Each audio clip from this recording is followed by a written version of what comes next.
श्री कृष्ण की बाल लीलाओं से जुड़े कई रोचक किस्से हैं। ऐसा ही एक किस्सा है कालिया नाग का। श्री कृष्ण ने अपनी लीला से उसका घमंड चूर चूर कर दिया था। तो चलो यही कहानी सुनते हैं। यह बात तब की है जब यशोदा के लला कन्हैया गोकुल में रहा करते थे। गोकुल के पास ही यमुना नदी बहती है।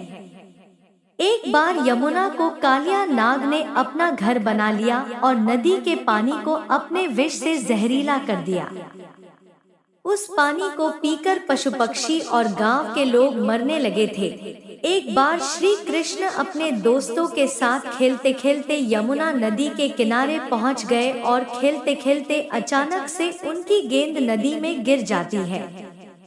अब यमुना नदी के पानी और उसमें रहने वाले कालिया नाग के बारे में सभी को मालूम था, इसलिए मौत के डर से कोई भी नदी में जाने को तैयार नहीं हुआ।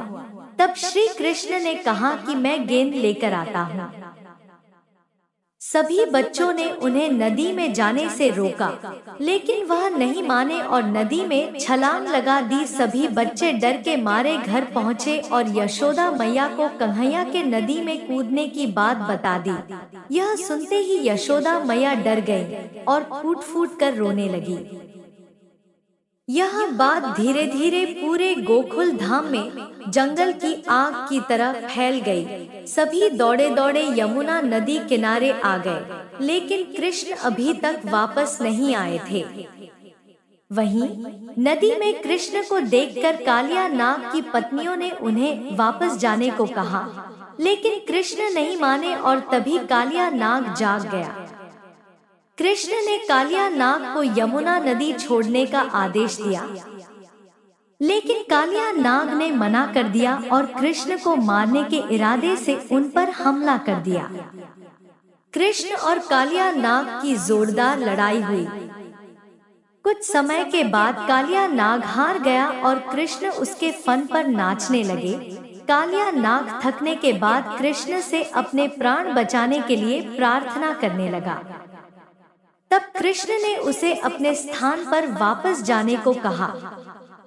कालिया ने कहा कि वहां पर गरुड़ मुझे मार डालेगा, मैं वहां कैसे जाऊं?